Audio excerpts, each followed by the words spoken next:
Salut tout le monde, alors aujourd'hui on se retrouve pour un nouveau petit test de leurre. Donc cette fois-ci je vais m'intéresser à un leurre de la famille des swimbaits, donc des leurres articulés. Et pour changer, ça sera encore de la marque Biwa, et en l'occurrence là ça sera le Swimpike.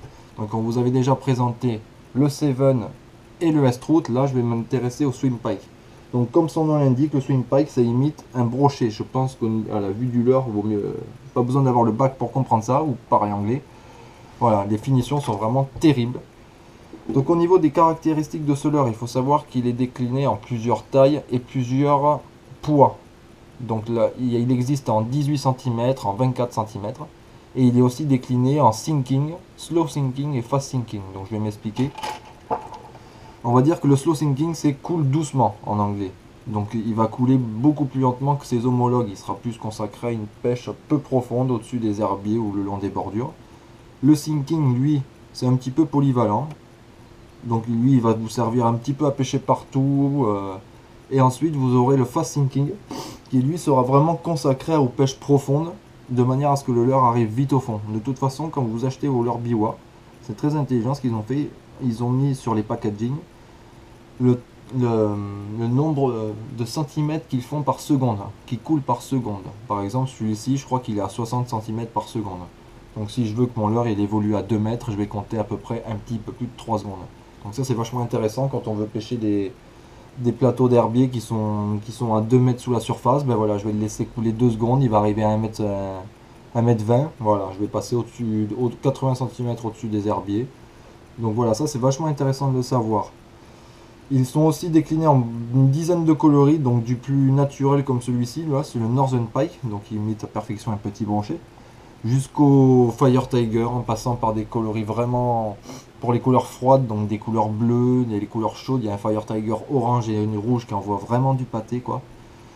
Donc franchement, Biwa sur ça, il y a rien à dire. Ils font des finitions terribles, les leurres fonctionnent très bien. Celui-ci, j'ai pris des dizaines de brochets, surtout au salagou. Je pense que vous le voyez bien un petit peu là, je vais vous le rapprocher.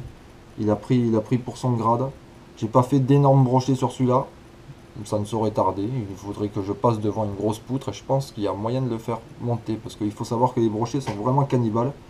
Donc quand ils voient un petit bébé brochet passer, eh ben, je pense qu'ils leur mettent une belle sanction.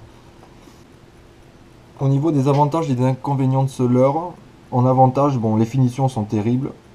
L'action de pêche, il nage, on dirait un vrai brochet passé, quoi. C'est vraiment vraiment hallucinant.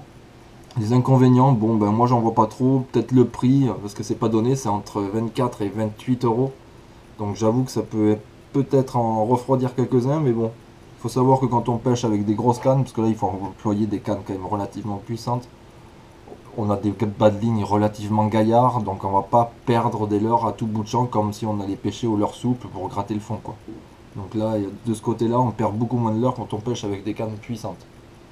Après, je vois certains déjà me dire ouais, Biwa, c'est bien, c'est cool, mais ils font 3 leurres, c'est 3 swimbaits, donc c'est que j'utilise le S-Trout, le Seven ou le Swimpack, c'est pareil. Eh bien, pas du tout.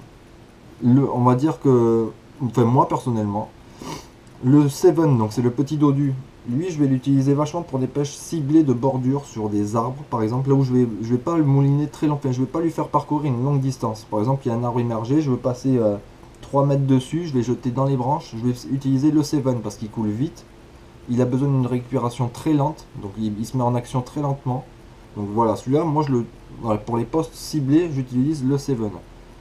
Pour le Swim Pike, lui, je l'utilise vraiment parce que il lui faut une vitesse de récupération relativement élevée au début pour qu'il se mette en action. Après, une fois qu'il est en action, on peut commencer à ralentir. Moi, je l'utilise beaucoup pour longer les herbiers, passer au-dessus des herbiers.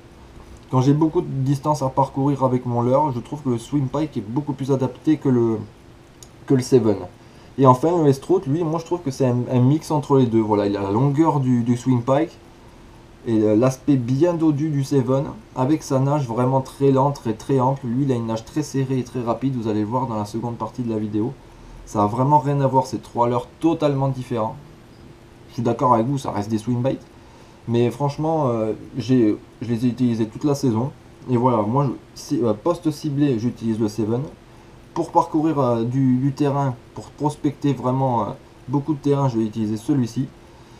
Et le S-Trout, je l'utilise un petit peu un peu des deux, voilà, c'est vraiment un mix entre les deux, donc le S-Trout est vraiment sympa aussi.